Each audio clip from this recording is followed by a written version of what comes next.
Sir ఇప్పుడు ఇటు దువ్వాడ శ్రీనివాస్ విషయానికి వస్తే సార్, అప్పుడు ఆయన పవన్ కళ్యాణ్ గారి పెళ్లిళ్ళ గురించి మాట్లాడుతూ ఏకపత్ని వృత్యం గొప్పతనం గురించి చెప్తూ ఆయన పైన తీవ్ర విమర్శలు చేస్తారు పవన్ కళ్యాణ్ గారి పైన.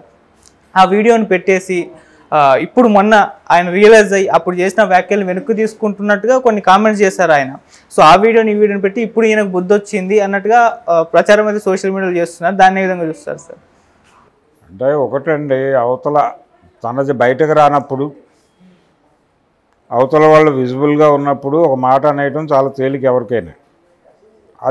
అది జనరల్ మానవ అంటే ఒక రకంగా మానవ నైజము అంటున్నారు. కానీ తను సేఫ్ గార్డ్లో ఉన్నాను. అప్పటికే నిజానికి ఆయన పంచాయతీ నడుస్తోంది పార్టీలో.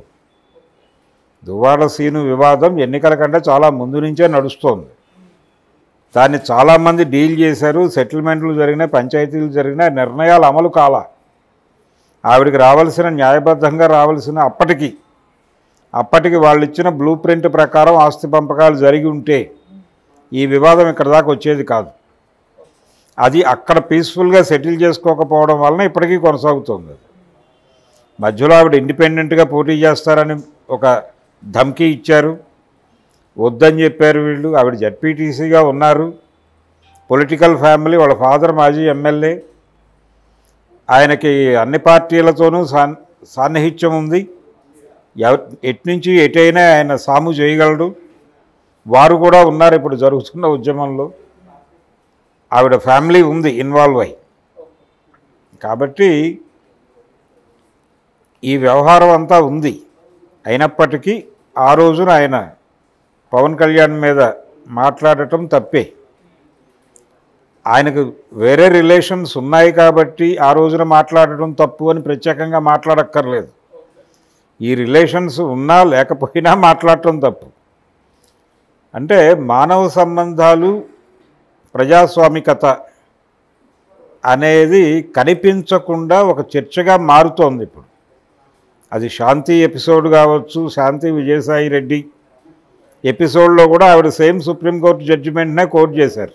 ఓకే, ఆవిడ ఏ సుప్రీంకోర్టు జడ్జిమెంట్ని కోట్ చేశారో అదే జడ్జిమెంట్ని మాధురి గారు కోట్ చేశారు. సో మానవ సంబంధాల్లో ప్రజాస్వామికత అనే అంశం మీద ఒక చర్చ జరగాల్సిన అవసరం ఉంది సమాజంలో. ఒకటి. రెండోది, వీటి మీద అడ్డగోలుగా మాట్లాడుతున్న వాళ్ళందరూ నైతిక అంధకారంతో మాట్లాడుతున్నారు. నైతిక అంధకారం అంటే నైతికత అనేది వాళ్ళ కళ్ళకి పొరలు కమ్మేసి వాస్తవాన్ని చూడలేని పరిస్థితి కల్పిస్తోంది.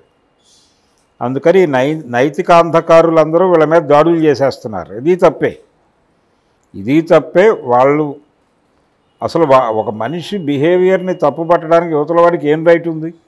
ఆయన పవన్ కళ్యాణ్ గురించి మాట్లాడటము తప్పే, ఈయన గురించి ఇప్పుడు ప్రపంచం మాట్లాడుకోవడము తప్పే. అది రెండు ఇష్యూస్ ఉన్నాయి ఇక్కడ. ఒకటి, డబ్బులు అనేది క్లియరు, డబ్బుల వలన జరుగుతున్న గొడవ ఇది.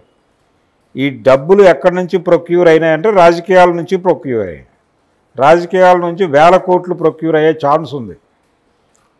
ఒక ఎంపీ గారి కింద పనిచేసే 10వ శ్రేణి 11వ శ్రేణి స్థాయి కార్యకర్త 100 కోట్లు సంపాదించాను నేనని చెప్పినప్పుడు, అంతకాలం రాజకీయాల్లో ఒక జిల్లాకి ఇన్ఛార్జిగా వ్యవహరించిన వాడు ఇంకెన్ని వేల కోట్లు పక్కన పెట్టి ఉండాలి?